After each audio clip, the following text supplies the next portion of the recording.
अस्सलामुअलैकुम। आज मैं आपके साथ कुछ हैरत अंगेज़ बातें शेयर करूँगी। जैसा कि हमें पता है मक्का और मदीना तो ऐसे शहर हैं जहाँ आप सल्लल्लाहु अलैहि वसल्लम की बइसत की वजह से मोजज़ात और करामात की भरमार है। वहाँ आपको हर जगह हर ज़ियारत पे कदम कदम पे आपको मोज़े नज़र आएंगे। तो ऐसे ही कुछ आंखों देखे मोज़े मेरे साथ हुए जो मैं आप लोगों के साथ शेयर करूँगी। सबसे पहला मोजज़ा जो मैं आपके साथ शेयर करूँगी वो ये था कि वहाँ हरम में आपके दिल में कोई भी ख्वाहिश है, आप कुछ भी सोचते हैं, कोई भी हसरत, वो आपके लम्हों में पूरी होती है। वहाँ वो ऐसी मुक़द्दस जगह है जहाँ अल्लाह ताला आपकी इतनी नज़दीकी से और इतनी जल्दी आपकी दुआ सुनता है कि आप हैरान रह जाते हैं। लम्हों में आपकी वो दुआ अभी आपकी ज़ुबान पे नहीं आती, आप जब सोचते हैं, आप वो ख्वाहिश करते हैं तो अल्लाह ताला फ़ौरन पूरी कर देता है। तो मेरे साथ भी ऐसे हुआ। यहाँ से जब हम लोग गए तो जाए नमाज़ अपने सामान में रखना भूल गए। तो वहाँ जाके हमें एहसास हुआ कि जाए नमाज़ लाना बहुत ज़रूरी था, क्योंकि वहाँ हर नमाज से आधा घंटा पहले हरम को बंद कर देते हैं और रास्ते में भी इतना रश होता है, लोग गलियों में नमाज़ पढ़ रहे होते हैं, जिसको जहाँ जगह मिलती है वहाँ पे नमाज़ पढ़ता है। तो ऐसे में अगर आपके पास जाए नमाज़ हो तो ये बहुत बड़ी नेमत है कि आपकी नमाज़ भी कज़ा नहीं होती, आप जमात के साथ नमाज़ भी पढ़ लेते हैं। और तो हमारे साथ ये हुआ कि हमें जाए नमाज़ का किसी ने बताया नहीं, तो हम जाए नमाज़ लेके जाना भूल गए। अब हम लोग वहाँ पे जब एक दफ़ा कभी लेट हुए तो हमें बड़ा मसला होता था कि यहाँ पे हमारे पास जाए नमाज़ नहीं है, तो हम कहाँ पे नमाज़ पढ़ें। तो ऐसा हुआ, मैंने अभी जस्ट सोचा था कि हम लोग यहाँ से ना जाए नमाज़ खरीद लेते हैं, क्योंकि अभी हमारा 21 दिन का स्टे था। तो मैंने कहा यहाँ से हम लोग जाए नमाज़ ले लेंगे। अभी ये बात मेरे दिल में थी, मैंने अपने भाई से शेयर नहीं की थी। और देखें उसी रात हम लोग होटल से वापस जा रहे थे और मैं रास्ते में ही सोच रही थी कि यहाँ से ना एक जाए नमाज़ ले लेना चाहिए, हमें ख़रीद लेना चाहिए। तो उसी टाइम हमारे पास एक आदमी गुजरा, उसने मुझे और मेरे भाई को जाए नमाज़ दिया। तो मैं हैरान रह गई। मैंने उससे पूछा कि ये क्या है, तो वो कहता कि मैं जाए नमाज़ बांट रहा हूँ, आज 27वीं शब है तो मैं इसलिए जाए नमाज़ दे रहा हूँ। तो मैं इतना हैरान हुई कि मैं तो भी ये सोच रही थी, मेरे दिल में अभी ये था कि मैं जाए नमाज़ लूँगी खुद। तो एक सेकंड में मेरी वो ख्वाहिश जो है वो पूरी होगी। फिर उसके बाद जो दूसरा मौज़ा था वो ये था कि जब आप लोग वहाँ पे ज़ियारतों पे निकलते हैं तो काफ़ी टाइम लगता है। वहाँ पे ज़ियारतें जो वारे सूर है, वारे हीरा है, ग़ज़वा बदर है मदीना में, तो वो काफ़ी दूर दूर है। तो वहाँ पे जो दूसरी कंट्री के लोग आते हैं वो अपने साथ पॉकेट कुरान पाक होते हैं, मिनी कुरान पाक ना अपने साथ लेके जाते हैं और रास्ते में जो है ना वो पढ़ रहे होते हैं ताकि टाइम भी वेस्ट ना हो और सफ़र भी आपका अच्छा गुजर जाए। तो वहाँ जाकर मुझे शिद्दत से एहसास हुआ कि मेरे पास भी कुरान पाक था, तो मैं क्यों नहीं साथ लेके आई। लेकिन इस तरह की चीज़ें थी जो हमें सामान में रखना याद भूल गया कि वहाँ पे तो हर चीज़ होती है, जाए नमाज़ भी होता है, कुरान पाक भी होता है और हरम में हर जगह होता है। वहाँ पे कैबिन बने होते हैं, हर जगह पे कुरान पाक है, लेकिन रास्ते में लेके जाने के लिए मिनी पॉकेट कुरान पाक जो है ना वो नहीं था मेरे पास। तो ऐसे ही वहाँ पे जब मैंने देखा अपने आसपास लोगों को तो इस तरह पढ़ रहे थे, तो मेरे दिल में बहुत ख्वाहिश जो है ना मतलब एक हसरत हुई कि मैं क्यों नहीं लेके आई। बड़ा अफसोस हुआ कि मेरे पास भी होना चाहिए ताकि मेरा भी टाइम वेस्ट ना हो, मैं भी कुछ ना कुछ पढ़ सकूँ। तो वैसे तो मैं ज़िक्र अस्कार करती रहती थी जो भी मुझे आता था ज़ुबानी, लेकिन जो चीज़ मैंने वहाँ पे देखी थी वो ये था कि लोग वहाँ पे जाके ना एक कुरान पाक पूरा करते हैं और फिर वो आप सल्लम की खिदमत में मदीना में जाके स्पेशली जो है वो हदिया करते हैं या नजराना पेश करते हैं, सलाम पेश करते हैं, तो वो कुरान पाक को कंप्लीट करते हैं। अब मुझे बड़ा अफसोस हुआ था कि मैं क्यों नहीं लेके आई। तो फिर उसी रात जो है हम लोग काबा में ही थे सबसे ऊपर वाली मंजिल में हम लोग उसी थे। तो वहाँ पर मुझे 2 टर्किश लड़कियाँ मिली, तो उन्होंने मुझे कुरान पाक गिफ्ट किया। वो मिनी कुरान पाक था, वो अपने साथ लेके आई थी। वैसे ही हम लोग बातचीत कर रहे थे, पूछ रहे थे दूसरे कि वो कहाँ से हैं। तो मैंने उनसे पूछा कि आप कहाँ से, तो कहते मैं टर्की से। तो उसने मुझे कहा कि हमारे जो वहाँ के प्राइम मिनिस्टर हैं इस टाइम, तो ये बुर्दगान शायद, उनके लिए आपने दुआ करनी है। तो मैंने उससे कहा कि ठीक है, हाँ जी मैं भी दुआ करूँगी, आपने मेरी कंट्री के लिए दुआ करनी है, हमारी पोलिटिकल इशूज़ जो है ना बहुत चल रहे हैं। तो वो इतना खुश हुई कि उसने ना मुझे कुरान पाक गिफ्ट किया। और आप यकीन करें मैं इतना हैरान हुई कि अल्लाह ताला वहाँ आपकी एक लम्हे में, एक सेकंड में आप जो भी सोचते हैं ना, चाहे वो छोटी से छोटी ख्वाहिशें क्यों नहीं है, अल्लाह ताला आपकी फ़ौरन कबूल करते हैं। और फिर थर्ड टाइम मेरे साथ जब ये वाक़या हुआ तो आप यकीन करें कि आंखों में आंसू थे और मैं इतना हैरान हुई कि देखिए अल्लाह ताला इंसान से कितना प्यार करता है कि आप एक ख्वाहिश करते हैं, आप सोचते हैं, आपकी ज़ुबान पे आने से पहले वो चीज़ अल्लाह ताला पूरी कर देते हैं आपके। वो ये था कि एक दिन हम लोग रात का खाना खाने के लिए निकले। क्लॉक टावर के पास एक जो है ना वो शॉपिंग मॉल है सफ़ा टावर, तो वहाँ उसके सेकंड फ्लोर पे ना हर कंट्री के होटल है, like Pakistani hotel, Turkish hotel, Indonesian, Malaysian, हर तरह के। तो वहाँ पे ना हम लोग पाकिस्तानी होटल में गए, तो फिर उसके साथ जो लाइक जो फेमस सिटीज़ है ना उनके भी होटल हैं, लाइक जैसे लाहौर होटल है, गुजराती होटल है, फैसलाबादी होटल। तो हम लोग फैसलाबादी होटल में गए। वहाँ पे एक चीज़ है, मक्का में खाने बहुत फीके होते हैं। हम लोगों ने इतने होटल चेंज किए, हमें खाना ना पसंद नहीं आता था वहाँ पे, क्योंकि हम लोग स्पाइसी खाना खाते हैं यहाँ। तो बड़ा मसला होता था कि वहाँ पे खाना जो है ना वो पसंद नहीं आता था। तो ये था कि हम लोग पूछ के ना किसी से एक दिन क्लॉक टावर गए, वहाँ तो हमें किसी ने बताया कि वहाँ खाना बड़ा अच्छा होता है। तो हम फैसलाबादी होटल पे गए, वहाँ पे मेरे भाई ने खाना ऑर्डर किया। तो जब मैं वैसे ही ऐसे ही पिक्चर्स ले रही थी तो मैंने देखा, मैंने कहा यहाँ तो बिरयानी भी है। तो भाई कहता तो मैंने खाना ऑर्डर कर दिया है। तो मैंने कहा नहीं, मैंने तो बिरयानी खानी है। अब वो वहाँ पे खाने भी इतने महंगे थे, लाइक 30 रियाल की वहाँ पे बिरयानी थी।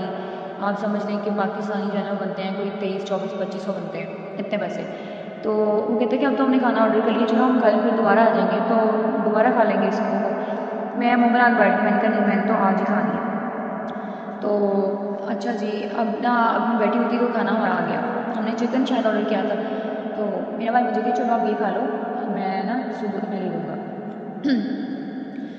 मैंने उसे कहा नहीं, मैंने बिरयानी खानी है। मैं ऐसे ना मतलब मूड ऑफ मेरा हो गया, क्योंकि बिरयानी जो है ना मेरी बहुत फेवरेट है। मुझे जहाँ कहीं भी वहाँ पे नजर आती थी ना, मैं कहती थी मैंने बिरयानी खानी है, लेकिन उसमें पाकिस्तानी टेस्ट नहीं होता था। अब यहाँ की जो है वो फैसलाबादी होटल था, तो मुझे था कि ये बहुत अच्छी होगी, वो देखने में बहुत स्पाइसी लग रही थी। तो अभी हम लोगों ने ना खाना शुरू नहीं किया था, मैं ऐसे ही बैठी हुई थी, मेरा भाई खाना खा रहा था। वो मुझे फोर्स कर रहा था कि ना ये भी खा लो, ये खाना भी अच्छा है, इसका टेस्ट भी अच्छा है। तो हमारे साथ ना साथ वाले टेबल पे एक आप समझ लें अंकल टाइप बाबा जी बैठे हुए थे। तो वो आई थिंक इंडोनेशिया के थे, या फिर जिस तरह की उनकी ड्रेसिंग थी वो ऐसे था, या फिर मलेशिया से या फिर इंडोनेशिया से। उन्होंने बिरयानी ऑर्डर की हुई थी, और फैसलाबादी बिरयानी। बड़ी हैरान हुई थी, मतलब वो अगर पाकिस्तान से नहीं है तो पाकिस्तानी बिरयानी क्यों खा रहे हैं। बट ये एक अलग स्टोरी होगी, ठीक है, क्या पता उनको भी हमारे खाने पसंद हों, जैसे हम लोग भी बहुत सारे वेस्टर्न खाने जो है ना वो पसंद करते हैं। तो फिर ये हुआ कि अभी हमने खाना स्टार्ट नहीं किया था, तो वो अंकल अपने टेबल से उठे, हमारे टेबल पे आ गए। उन्होंने खाने का जो उन्होंने भी खाना ऑर्डर किया हुआ था, आई थिंक उन्होंने 2-3 पार्सल ऑर्डर किए थे। तो वो पहले खा भी रहे थे बिरयानी, अभी उन्होंने और टच नहीं की थी। तो मेरी बैक साइड पर बैठे हुए थे, जैसे वो हमारे पास आए मेरे टेबल पर, तो हमें ना बिरयानी उन्होंने गिफ्ट कर दी वो वाली। तो हमने उनसे पूछा कि वो इंग्लिश में बोलते हैं, मैंने सोचा ये क्या है। तो वो कहते हैं मतलब ये मेरी बेटी के लिए गिफ्ट है। तो कहते this is for you my dear daughter. और मैं इतनी हैरान हुई, मैंने कहा मेरी आंखों में सीरियसली आंसू आ गए। मैंने बेसाख्ता वहाँ पे ना खाना कब्बा को देखा, वहाँ से नजर आ रहा था। तो मैंने कहा अल्लाह, देखिए मैं अपने भाई को कह रही थी मुझे बिरयानी लेके दो, इसने मुझे नहीं लेके दी। तो मैंने अपने भाई से कहा कि देखो, मेरा भाई कहता तुम्हें अल्लाह ने देखो बिरयानी दे दी, तुम कह रही थी ना हमें बिरयानी खानी है। तो मैंने उसे कहा कि देखो अल्लाह ने दी है, तुमने तो नहीं दी ना, इंसान तो किसी को कुछ नहीं दे सकता है। तुमने वहाँ मुझे एक छोटी सी चीज़ के लिए तरसाया कि मैं तुम्हें सुबह लेके दूँगा, अभी हमने खाना ऑर्डर कर लिया। तो आप यकीन करें मेरी आंखों में इतने आंसू थे, मेरा जो एक वो था ना कि मैंने खाना खाना है, तो सारी भूख प्यास खत्म हो गई। तो बस मुझे जो याद रहा ना वो ये था कि अल्लाह ताला वहाँ आपकी एक सेकंड में दुआ कबूल करते हैं। अल्लाह ताला अपने बंदे से कितना प्यार करते हैं कि वहाँ आप जो भी सोचते हैं वो फ़ौरन कबूल होता है, वो फ़ौरन आपको मिलता है। तो ये तो था मतलब कुछ छोटी छोटी चीज़ें जो मैंने एक्सपीरियंस किया मेरे साथ। एक आप समझ लें ये मौजूद है कि आप सोचते हैं और फ़ौरन आपको वो चीज़ मिल जाती है सेकंड में। फिर दूसरा मैंने मौजा जो वहाँ पे देखा वो आब ज़मज़म है, जो हमें हज़रत इब्राहीम अलैहिस्सलाम की बीवी हज़रत अम्मा हाजरा की बदौलत मिला, जब उन्होंने अपने शेख और बेटे हज़रत इस्माईल अलैहिस्सलाम के लिए पानी की तलाश में सफ़ा और मरवा के पहाड़ों पे 7 चक्कर लगाए। तो अल्लाह ने इनकी दुआ कबूल की और इन दोनों पहाड़ों से पानी के चश्मे फूटे, जिसे हम आब ज़मज़म कहते हैं, जो कि इतना बड़ा मौज़ा है और क़यामत तक के लिए है। और ये अल्लाह पाक ने उनकी दुआ कबूल फरमाई और ये मौज़ा जो है वो हमें दिखाया।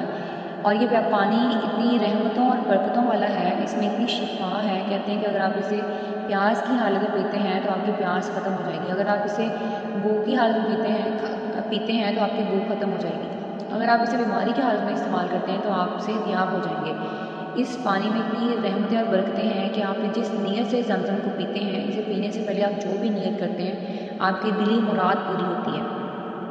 और इस पानी के बारे में नबी करीम सल्लल्लाहु अलैहि वसल्लम ने फरमाया कि ये खाना भी है, ये पीना भी है, और सबसे बढ़कर ये तबीयत को बहाल करता है कि वहाँ जाके आप सिर्फ ज़मज़म पे और खजूर पे आप गुजारा कर सकते हैं। आपको प्यास नहीं लगेगी, इसे पी के आपको जो है वो खाने की तलब नहीं रहेगी।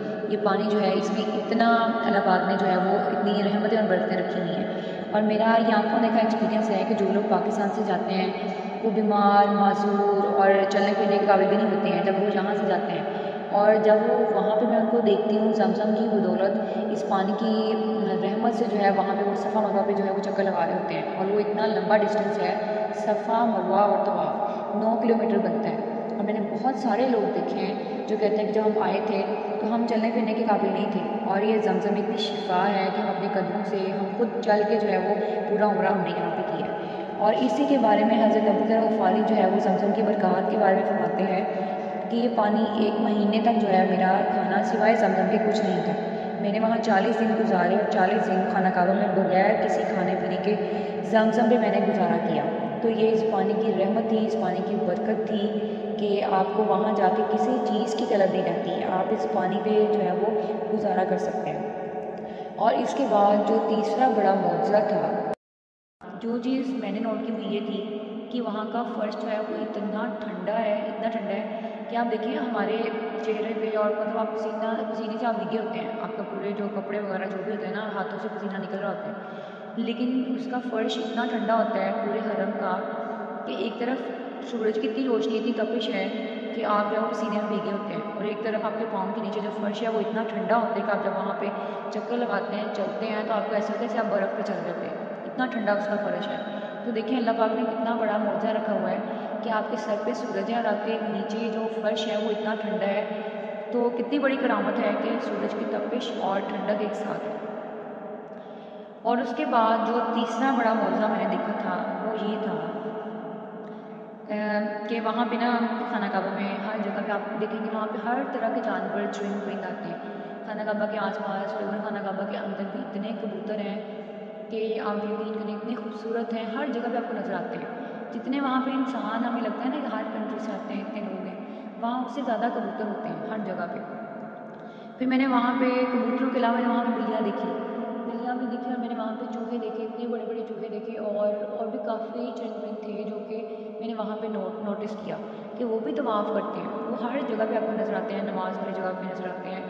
और जो सबसे बड़ी बात ये देखें कि वहाँ हमको कोई रोकता नहीं है, जैसे हमारे यहाँ पे होता है ना, हम कहते हैं ये गंदगी फैला देंगे या इस तरह, मतलब कुछ भी हम कहते हैं कि मतलब ये मुक़द्दस जगह पे नहीं आना चाहिए, तो वहाँ पे कोई उनको भगाता नहीं है, कोई उनको वहाँ से निकालता नहीं है, कोई उनको डराता नहीं है, डांटता नहीं है। तो आप देखिए वहाँ पे बिल्लियाँ हों, कबूतर हों, चाहे कुछ भी है, ये इतना बड़ा मौज़ा है कि वो गंदगी नहीं करते हैं, वो नापाकी वहाँ पे नहीं फैलाते हैं, चाहे वो सारा दिन वहाँ पे रहें, चाहे वो सारी रात रहें, वो भी तवाफ़ करते हैं और इतनी मुक़द्दस जगह पे इतना उसका एहतराम करते हैं कि वो जानवर होके, चरिंद परिंद होके वो वहाँ पे गंदगी नहीं फैलाते हैं, वहाँ पे नापाकी बिल्कुल भी नहीं फैलाते हैं। ये मैंने चीज़ बहुत नोटिस की, जहाँ जहाँ बिल्लियाँ होती थी ना, मैं उनके पीछे पीछे जाती थी, मतलब मैं उनको डराने की कोशिश करती थी कि मतलब देखो क्या ये भी पाकिस्तानी बिल्लियों की तरफ भागती हैं, तो आगे से ना हमें आंखें दिखाती हैं। और मैंने बहुत देखा, लेकिन इतनी वो मुक़द्दस है, इतनी पाक है कि वहाँ की तो हर चीज़ पाक है, वहाँ के कबूतर, वहाँ के जानवर, इवन मैं कहती हूँ वहाँ की मिट्टी भी इतनी पाकीज़ा है कि वहाँ की मिट्टी भी आपके लिए शिफा है। तो ये कुछ मौज़े थे, और भी बहुत सारे मौज़े हैं, वीडियो काफ़ी लंबी हो जाएगी। तो ये चीज़ें मैंने नोटिस की थी वहाँ पे, जो अल्लाह ताला का घर है और आप सल्लल्लाहु अलैहि वसल्लम का जो रोज़ा मुबारक है, वो दोनों शहर ऐसे हैं, मैं कहती हूँ कि अल्लाह ताला जवानी में हर इंसान को दिखाए, वो ऐसी चीज़ें हैं, वो ऐसे मुक़द्दस शहर हैं कि वहाँ पे आपको जगह जगह अल्लाह ताला की बरकतें, रहमतें और करामात नज़र आती हैं, मौज़े नज़र आते हैं आप सल्लल्लाहु अलैहि वसल्लम के। तो मेरी ये दुआ है कि अल्लाह ताला जो है हम सब मुसलमानों को ज़िंदगी में बार बार लेके जाए। मैंने वहाँ से बहुत सारे लोग देखे हैं जो कहते हैं कि ये हमारा ज़िंदगी का मिशन है, हम हर साल आते हैं यहाँ पे, और ये पैसे का इसमें कोई रोल नहीं है। मैंने वहाँ पे ऐसे लोग भी देखे हैं जो कहते हैं कि हम लोग मज़दूर हैं, पाकिस्तान में हम लोग लेबर हैं और हम एक एक रुपया जोड़ते हैं और हर साल यहाँ पे आते हैं। जिसके दिल में इश्क है ना, जिसके दिल में ये जज्बा है, ये मोहब्बत है, ये इश्क है कि मैंने अल्लाह का घर देखना है, मैंने रोज़ा रसूल पे जाना है, मैंने वो मुक़द्दस शहर देखने हैं जहाँ पे अल्लाह के नबी ने अपने कदम रखे हैं, तो आप यकीन करें अल्लाह ताला किसी ना किसी बहाने, किसी ना किसी वसीले आपको ले जाता है। इसमें पैसे का कोई रोल नहीं है, इसमें वहाँ वही जाता है जिसको अल्लाह बुलाता है, वो अल्लाह ताला का घर है। अल्लाह ताला जिसके लिए चाहता है अपने दरवाज़े खोलता है, जिसके लिए चाहता है नहीं खोलता है। तो मैंने वहाँ पे बहुत सारी चीज़ें नोटिस की। मैं इंशाल्लाह कोशिश करूँगी मैं आपके साथ हर चीज़ शेयर करूँ। तो आज के लिए ये जो मैंने कुछ मौज़े देखे थे, मेरे लिए तो ये बहुत बड़े मौज़े थे, किसी मौज़े से कम नहीं था कि आप दिल में कुछ सोचते हैं, कोई ख्वाहिश करते हैं और अल्लाह ताला फ़ौरन आपके सामने वो चीज़ ला के रख देते हैं। तो ये थी आज की वीडियो, मुझे उम्मीद है कि आपको मेरी वीडियो बहुत अच्छी लगेगी। Thank you so much.